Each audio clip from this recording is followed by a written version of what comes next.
Now it's time to take a sports break, a look at sports history on a daily basis. Hello, my friends of sports history. This is Darren Hayes of the Sports Jersey Dispatch podcast. Welcome once again to the Pig Pen, your place for all things great in sports history.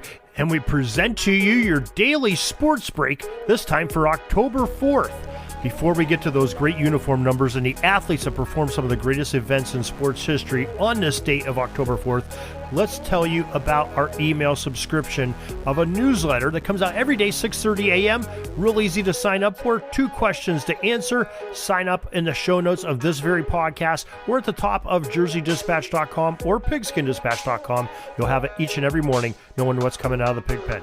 Now let's get to those uniform numbers. They start off with 3, 30, 5, 1, 45, 32, 16, 24, 20, number 22, 19, and 4, 77, 8, number 2, and jersey number 25. We're going to start off in the year 1925 on October 4th, and Harry Heilman had 6 hits in Detroit's doubleheader sweep over the St. Louis Browns. The final scores of 10-4 and 11-6 were reached in the games. With a successful day in the batter's box, Heilman edged out teammate Tris Speaker for the American League batting crown, 393-389. What a day for Heilman. Meanwhile, Ty Cobb batted over 300 for the 20th time, and some great batters on that Detroit Tigers team in 25. October 4th, 1930, Philadelphia Athletics' Jack Quinn, age 47, became the oldest player to play in the World Series. The elder statesman pitched 2 innings in Game 3, suffering a 5-0 defeat to St. Louis. The A's, though, did win the series 4-2 eventually, though.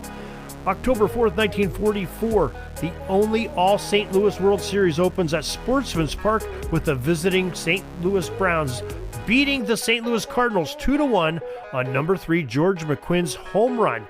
The Cards end up winning that series 4-2. October 4th, 1948, Cleveland Indians beat the Boston Red Sox 8-3 in a 1-game playoff to decide the American League pennant. The keys to victory were the pitching of hurler number 30, Gene Bearden, and the hitting of Lou Bordeaux, who wore number 5 for the Tribe. October 4th, 1953, the 50th Baseball World Series pitted the New York Yankees against the Brooklyn Dodgers, a popular matchup. This day, the Yanks won 4-3 at Yankee Stadium for a 4-2 series clincher. The New York recorded its 5th consecutive World Series championship, with the MVP being earned by a New York second baseman, number 1, Billy Martin. October 4th, 1959, future Pro Football Hall of Fame running back Jim Brown, number 32 of the Cleveland Browns, attempted a club record 37 rushing attempts in Cleveland Browns history, a 34-7 win for the Browns over the Chicago Cardinals.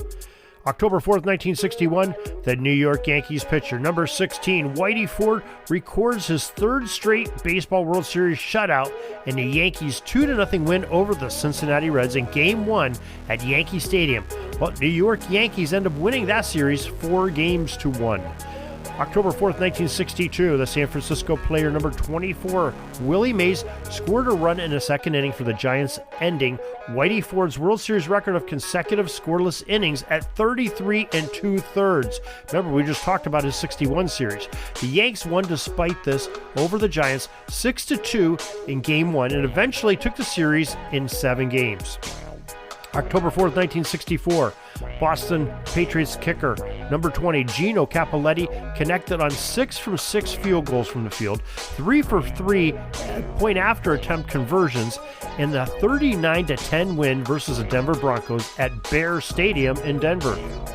October 4th, 1980, future Baseball Hall of Fame third baseman number 20, Mike Schmidt's 2-run homer off of Stan Boshin, number 22 of the Expos, in the 11th inning gives Philadelphia a 6-4 win over Montreal and wins them the National League East title. Schmidt's 48th of the season breaks Eddie Matthews' single-season Major League Baseball record for third baseman. October 4th, 1986, New York Yankees closer number 19, Dave Righetti, saves both doubleheader games at Fenway Park for a 5-3 and 3-1 wins versus Boston. Righetti's Major League Baseball record 46th save of the season. October 4th, 1987, Winnipeg's CFL defensive back James Jefferson, wearing number 4, scored 2 touchdowns on interception returns. The funny thing is, he never made an interception. He scored both of these on laterals in the Blue Bombers' 47-14 win versus the Hamilton Tiger Cats. October 4th, 1989, Major League Baseball's San Francisco Giants first baseman number 22, Will Clark, hits his first National League Championship Series grand slam since 1977 in an 11-3 win versus the Chicago Cubs. Clark went 4-for-4 with 2 home runs to tie the NLCS RBI record of 6 for an entire series in less than 4 innings. October 4th, 1991, the San Jose Sharks played their first NHL game in franchise history. Unfortunately, it spoiled just a little bit. It was a 4-3 loss to Vancouver, but native Californian Craig Cox, number 21, scored the club's first goal, while number 30, Jeff Hackett, makes his impressive 48 saves between the pipes. October 4th, 1995, Jim Leyritz, wearing number 13 on his jersey, cranks a shot over the wall with a man on in the 15th inning to give the Yankees a 2-0 division series lead over the Mariners. October 4th, 1996, left wing Mike Donnelly became the first player in NHL history to play for all 3 New York State teams, the Sabres, Rangers, and Islanders, when he suits up for the New York Islanders in a 1-0 loss in Los Angeles. He was the Islanders' number 8. The Rangers, he wore number 22, and the Sabres wore number 16, among a few numbers. October 4th, 2001, the Boston Bruins retired future Hockey Hall of Fame defenseman Ray Bourque's number 77 jersey in the National Hockey League season opener at Boston Garden, and they beat the visiting Mighty Ducks of Anaheim 4-2 in that game.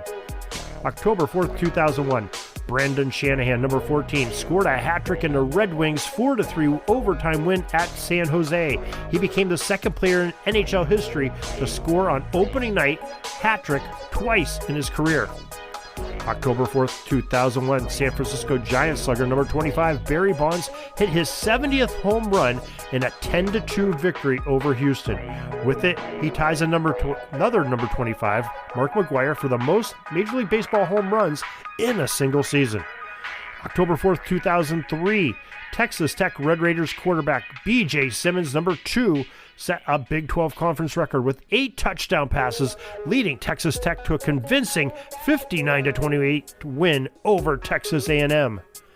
October 4th, 2018, New England's number 12, Tom Brady, became only the 3rd NFL quarterback to record 500 career touchdown passes as he connected with number 10, Josh Gordon, in the Patriots' 38-24 victory over the Indianapolis Colts at Foxborough.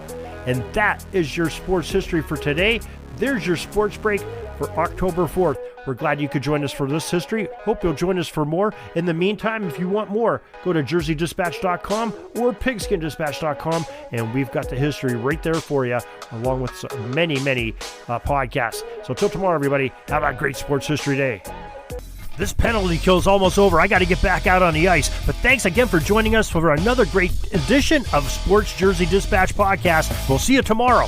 We invite you to check out our websites, jerseydispatch.com and pigskinddispatch.com. Not only see the daily sports history, but to experience the preservation of great events and people that play the games. Find us on Pigskin Dispatch.